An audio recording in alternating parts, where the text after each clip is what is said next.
ఇది ఎన్ని రెండో పేజీలలో ఉంది చూద్దాం.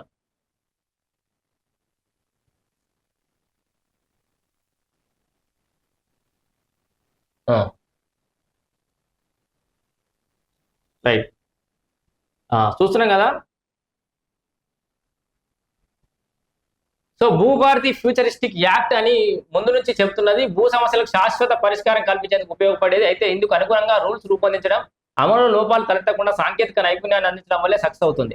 ముచ్చట ఏంటంటే ఇక భూభారతి మొదలు పెట్టారు, 2 నెలల కొన్ని అనుభవాలకు వచ్చినాయి, కొన్ని ఈ డిక్లరేషన్లకు సంబంధించి సాదాబాయాలకు సంబంధించి కొన్ని అనుభవాలకు వచ్చినాయి, కొన్ని నిబంధనలు మార్చాల్సి వచ్చింది, కొన్ని సవరణలు చేయాల్సి వచ్చింది. ఈ 2 నెలల తర్వాత ఇంటిగ్రేటెడ్ భూభారతిని కూడా మాడ్యూల్లో తీసుకురావాల్సి వచ్చింది. డాష్ బోర్డు పెట్టారు, ఈ సిటిజన్ సరే. ఇక్కడ విషయం ఏంటంటే నేపథ్యం విస్తృతమైనది. విషయం ఏంటంటే అంటే ప్రధానంగా మన తెలంగాణ రాష్ట్రంలో ఉన్న సమస్య ఇది. సో సర్వే మ్యాప్ కంపల్సరీ అని ఎందుకు అంటున్నాం అంటే తెలంగాణలో ఏ ఊర్లోనైనా రెవెన్యూ రికార్డులు, సేల్ డీడ్స్, మ్యూటేషన్ ఉత్తర్వులకు వాస్తవ భూ విస్తరణానికి సరిపోతుందా అంటే ఖచ్చితంగా సరిపోతుంది. అంటే మన దగ్గర మనం రికార్డులో ఉన్నదానికి భూమిలో ఉన్నదానికి అసలు మ్యాచ్ కాదు. ఏదైనా సర్వే నంబర్లో ఒక 100 ఎకరాలు విస్తీర్ణం ఉందనుకో, దాంట్లో ఒక 120 ఎకరాల వరకు పైగా చేశారు క్రయ విక్రయాలు. మన తెలంగాణలో ప్రతి ఊర్లో ఆల్మోస్ట్ ఇంతే. ఒక 448 సర్వే నంబర్లో 100 ఎకరాల విస్తీర్ణమే ఉందనుకుందాం. దాని ఎట్లా 120 ఎకరాలకు క్రయ విక్రయాలు జరిగిపోయి ఉంటాయి, బుక్లలో ట్రాన్సాక్షన్స్ అంత ఉంటాయి. మరి ఇప్పుడు ఏం చేయాలి? ఖచ్చితంగా అంతే విస్తీర్ణం పైనే లావాదేవీలు జరిగిన గ్రామాల సంఖ్య చాలా తక్కువ ఉంటుంది.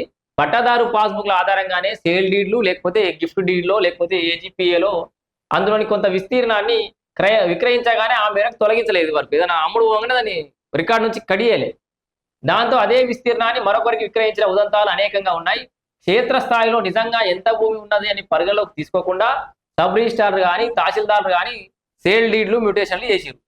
సాగు భూమిగానే కాకుండా దాన్నే ప్లాట్లుగా కూడా రిజిస్ట్రేషన్ చేసిన ఉదాహరణలు అనేకం ఉన్నాయి. ప్లాట్లుగా మారిన భూములను భూభారతిలోను వ్యవసాయ భూములుగా కనిపిస్తున్నాయి. రైతు భరోసా కూడా పొందుతున్నారు. ఈ లైన్ అయితే చాలా బాధాకరమైనట్లు. ప్లాట్లుగా మారినటువంటి భూములకు కూడా అవి భూభారతిలో కూడా, అంటే భూభారతిలో కూడా కొత్త డేటా కాదు కదా, ధరణిలో ఉన్న డేటా తీసుకొచ్చి ఫస్ట్ ఇలా డంప్ చేశారు. ఇప్పుడు దానికి మార్పులు చేర్పులు చేసుకుంటూ వస్తారు. అయితే ఇప్పుడు మనం ఒక దవాఖానలో ఉన్నాడు రోగి, తక్కువ అవుతలేదు, మంచిగా ఎత్తలేదు, ధరణి అనే హాస్పిటల్ ఉన్నాడు, రోగం తక్కువ అవుతలేదు. ఫస్ట్ ఇప్పుడు కొత్త దవాఖాన హై క్లాసు భూభారతి అనే దవాఖాన కట్టినాం. ఇప్పుడు ఈ రోగిని అయితే తీసుకుపోవాలి కదా, ఎట్లా అట్లా వాళ్ళు ఉన్న డేటా తీసుకొచ్చి వేసి అప్పుడు వైద్యం చేయాలి. సో ఇప్పుడు భూభారతిలో జరుగుతున్న ముచ్చట గదే.